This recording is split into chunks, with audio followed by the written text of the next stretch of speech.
이스라엘 군대 이야기를 좀 하겠습니다. 아주 독특한 군대입니다. 예, 근데 지금 세계에서 여자들이 의무 복무를 해야 되는 그 유일한 나라가 아닌가 생각됩니다. 이스라엘 여군들이 외출을 할 때는 꼭 총을 들고 갑니다. 들고 가는 게 아니라 거꾸로, 개머리판을 거꾸로 해가지고 들고 가면서 담배를 피우며 아주 활달하게 걷는 모습을 보면은 존경스럽습니다. 이스라엘에서는 군인들이 항상 착탄한 총을 들고 다닙니다. 우리나라는 지금 사고가 난다고 그래가지고 초병들까지도 탄창을 빼고 서 있는 경우가 많았는데 요사이 어떻게 되어 있는지 제가 한 몇 년 전에 군부대에 갔다가 깜짝 놀랐습니다만은, 이스라엘에서는 휴가 갈 때 꼭 탄창을 낀 소총을 들고 갑니다. 그런데도 총기 사고가 별로 나지 않는다고 합니다. 만약 발포해야 할 상황이 생기면은 누구 명령 듣지 말고 알아서 하라는 그런 뜻입니다. 그러니까 그런 나라에서 살려면은 국민들이 정신을 바짝 차리지 않을 수 있겠습니까? 현재 현역이 한 17만 명 되고, 최근에 통계를 보니까 예비군이 숫자가 46만 5천 명입니다. 이 예비군은 복무기간이 사병은 40살 때까지, 장교는 45살 때까지 하는데, 예비군 소집이 있으면은 거의 대부분이 자신이 복무했던 부대로 갑니다. 거기서 한 달 정도 복무를 하고 나오고 이럽니다. 우리처럼 예비군 훈련을 뭐 하루 받고 이틀 받고 이렇게 하는 게 아니에요. 그러니까 같은 부대에 근무했던 사람들은 수시로 만납니다. 그래서 일종의 동창회처럼 아주 결속력이 강합니다. 지금 네타냐후 총리는 특공대 장교 출신입니다. 그리고 그 형은 아주 유명한 사람입니다. 돌아가셨어요. 요나단 네타냐후는 1976년 엔테베 작전의 지휘자였습니다. 엔테베 작전이라는 게 뭐냐면은 팔레스타인 테러 집단에서 비행기를 납치를 해가지고 우간다로 갔습니다. 우간다에 한 100여 명이 지금 납치된 상태에 있었는데, 계속 납치범들이 죄수라고 봐야 되겠죠. 이스라엘이 억류하고 있는 그 팔레스타인 테러리스트들을 석방하라고 요구를 합니다. 그때 수상이 라빈 수상이었어요. 그때 국방장관은 페레스였습니다. 페레스 국방장관은 나중에 총리도 되고 대통령도 되고 한 사람인데, 이스라엘의 핵무기 개발을 지휘를 했던 사람입니다. 이때 특공대를 보냅니다. 특공대를 보내는데 그 대장이 요나단 네타냐후, 네타냐후 총리의 형이었습니다. 아주 기상천외한 방식으로 해서 납치됐던 이스라엘 사람들을 거의 전원, 몇 사람 죽었는데 소수입니다. 거의 전원을 구출합니다. 그런데 이때 특공대 대장이던 요나단 네타냐후가 죽습니다. 유일한 사망자입니다. 그래서 이 사람이 유명해졌고, 그 동생 벤자민 네타냐후가 그 덕분에 총리가 되었다고 해도 과언이 아닙니다. 라빈은 참모총장 출신이었고, 한때 네타냐후와 함께 네타냐후 총리를 하고 부총리를 한 사람이 에후드 브락이라는 사람이 있습니다. 에후드 브락은 부총리 하기 전에는 또 총리를 했어요. 이 사람도 참모총장 출신이고, 이 사람도 특공대 장교 출신입니다. 1972년 2년입니다. 뮌헨 하계올림픽 대회장에 팔레스타인 게릴라들이 난입을 해가지고 이스라엘 선수촌을 습격해가지고 10여 명을 죽였습니다. 골다 메이어 수상이 그 직후에 암살단을 만듭니다.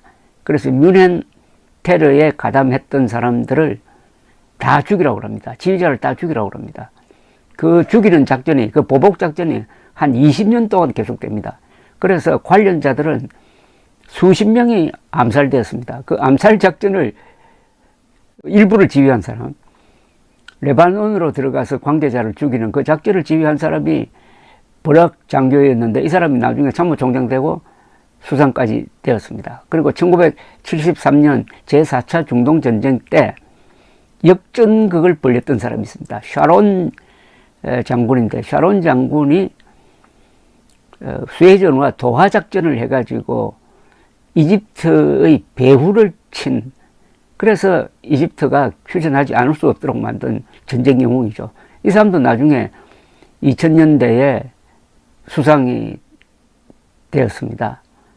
뭐 이렇게 꼽으면은 이스라엘 내각은 거의 다 장군 또는 장교 출신으로 짜여져 있습니다. 이런 나라니까 전국이 어떻게 보면 병영이고, 민간인 나이가 많아도 한 사람 한 사람이 다 군인 정신으로 빠릿빠릿하고 충만된 사람들입니다. 또 총기 휴대가 아주 쉽습니다. 민간인들도. 그래서 이스라엘 사람들 만나보면은 다 군인 같습니다. 여자도 군인 같고. 그리고 말을 이렇게 둘러서 하지 않습니다. 복잡하게 하지 않습니다. 군대에서 뭐 명령하고 보고할 때 복잡하게 말하지 않잖아요. 핵심으로 바로 들어가잖아요. 그래서 이스라엘 사람들하고 인터뷰를 한다든지 하면 참 편합니다. 취재하기가 쉬워요. 솔직하게 이야기를 하니까. 쉽게 말하면 당당하죠. 군인 정신의 나라입니다. 그러니까 세계에서 가장 행복한 나라 랭킹에 1등은 핀란드, 2등은 뭐 덴마크 이렇게 내려가는데 4등이 이번에 최근 조사에서 4등이 이스라엘 사람들이었습니다. 저래도 이스라엘 사람들이 가장 행복한 사람들입니다. 왜냐? 애국심이죠. 그리고 나의 운명은 내가 결정한다. 누구 지시도 안 받는다 하는 이런 오기, 자존심이 인간을 행복하게 만드는 것입니다. 이스라엘은 이런 말이 있습니다. 제일 머리 좋은 사람들은 공군이나 모사드에 들어간다. 이렇게 이야기하면 육군, 특히 기갑사단에 근무한 사람들은 좀 화가 나겠지만은, 이 공군 이 조종사들이 젊습니다. 20대입니다. 20대 초반일 때 공군 조종사가 가장 전투를, 그러니까 공중전을 잘할 수 있다고 합니다. 이 조종이라는 게 굉장히 감으로 하기 때문에 젊었을 때의 그 감, 그래서 이스라엘 공군이 세계 최강의 공군 아닙니까? 시리아하고 붙으면은 뭐 시리아 쪽에서 수십 대 떨어지고 이스라엘은 한 대 떨어지고 하는 이런 비율인데, 이스라엘은 독특한 군사 제도를 갖고 있습니다. 이스라엘은 군대를 만들 때 독일로부터 좀 배웠다 그럽니다. 그 어떻게 보면 철천지 원수인데 2차 세계대전 이후에 독일로부터 배운 점이 있다고 하는데, 무엇보다도 독창적으로 했는데 우선 사관학교가 없습니다. 사병이 장교로 자연스럽게 올라가게 되어 있고, 복무 기간은 3년인데 요사이 한 2년 8개월 정도로 단축되었다고 이야기를 들었습니다. 제가 30년 전에 취재할 때는 3년이었습니다.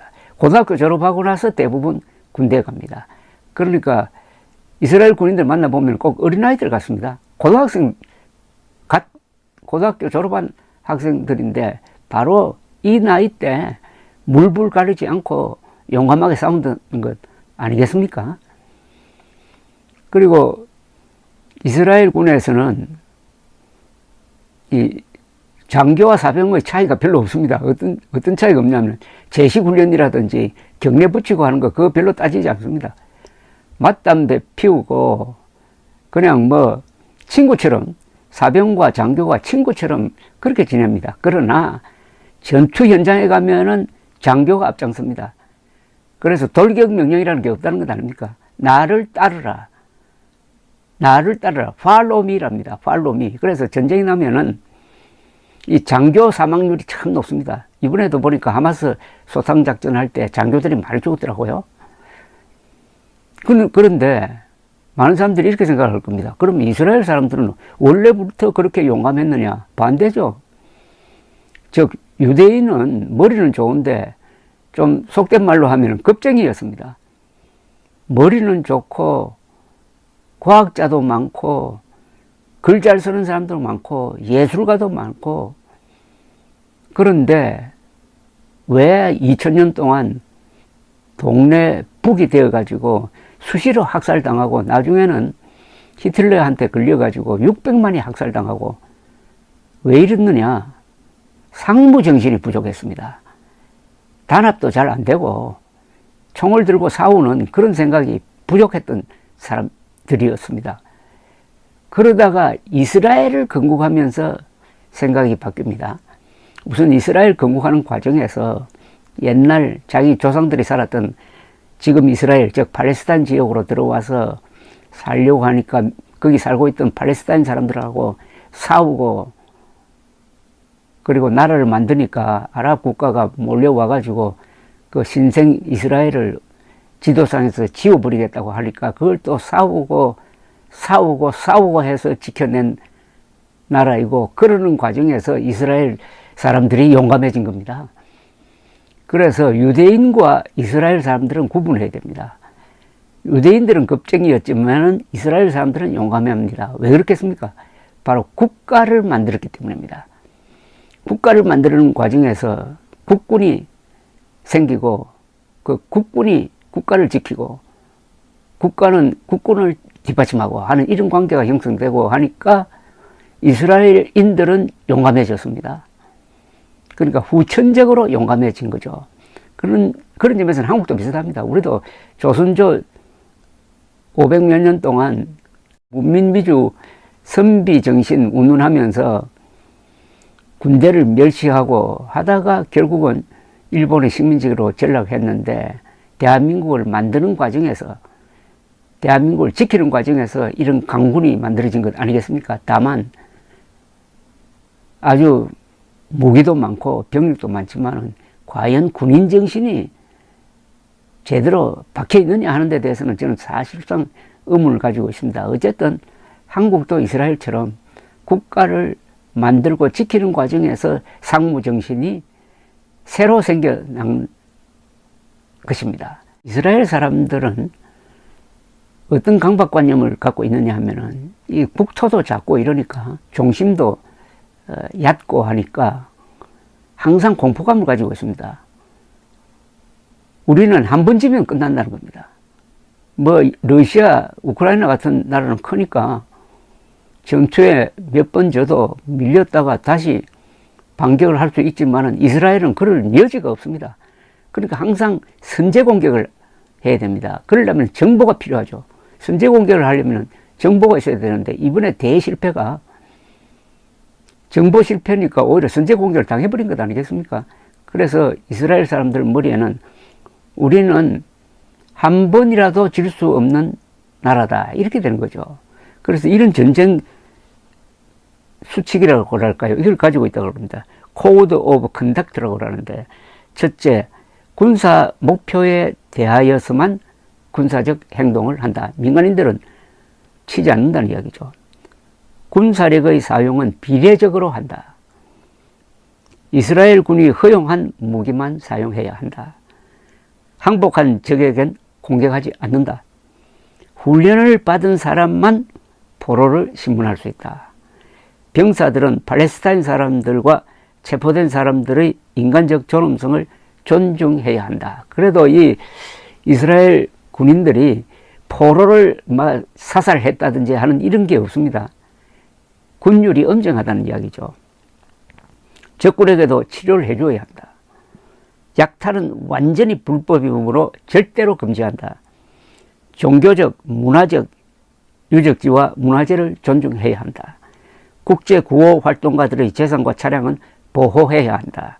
이 수칙을 위반한 행위에 대하여는 반드시 보호해야 한다. 이렇게 되어 있습니다. 그런데 이와 별도로 이스라엘 국방군의 전쟁 교리라는 게 있습니다. 이걸 보통 닥트린이라고 하는데, 첫째, 이스라엘은 단 한 번의 전쟁도 질 수 없다. 두 번째, 전략적 단계에선 방어적으로 임한다. 우리는 영토적 야심이 없다. 이스라엘은 영토적 야심이 없다고 하는데 이거 안 믿는 사람들은 많죠. 사실은 영토적 야심이 있었는데 6.1 전쟁 때 크게 이기다가 보니까 지금 가자 지역하고 웨스트뱅크, 서안 지역을 차지하게 되어버렸어요. 이게 골칫거리가 됐습니다. 원래 이스라엘 땅만 지키고 있었으면 괜찮은데, 그래서 그 뒤에 4차 중동전쟁, 지금 가자 사태, 이런 게 그래서 일어난 겁니다. 그래서 이스라엘 사람들은 뭐 원정을 한다든지 그런 게 아니고, 우리만 좀 살게 해달라, 이겁니다. 아랍 국가들이요, 우리가 살도록 이스라엘이라는 존재를 좀 인정해달라. 그런데 하마스나 이란은 이스라엘은 지구상에서 지워져야 할 나라라고 생각하니까 이렇게 싸우고 있는 거죠. 전쟁 교리의 세 번째는 정치적 수단과 신뢰할 수 있는 억제 태세를 유지, 전쟁을 회피한다. 네 번째, 확전을 예방한다. 다섯 번째, 전쟁의 결과를 신속하게 결정적으로 확정짓는다. 여섯 번째, 테러와 싸운다. 일곱 번째, 전 사상자를 최소한으로 유지한다. 이스라엘 사람들은 이 포로에 대해서 굉장히 신경을 씁니다. 한 몇 년 전에 하마스가 이스라엘 지역으로 넘어와가지고 이스라엘 군인 한 사람을 포로로 데려갔습니다. 근데 이 사람을 석방하기 위해서 이스라엘은 잡고 있던 이 팔레스타인 사람 1000명을 석방을 했습니다. 1000명. 그 중에는 중죄인도 있었어요. 전례 없는 인명소실을 당했으니까 이를 악물고 하마스를 완전히 끝장내겠다고 하는데 1300명의 이스라엘 사람들을 죽이는 데 관여한 하마스 지도부는 앞으로 몇 년 안으로 다 암살될 것이 틀림없습니다. 감사합니다.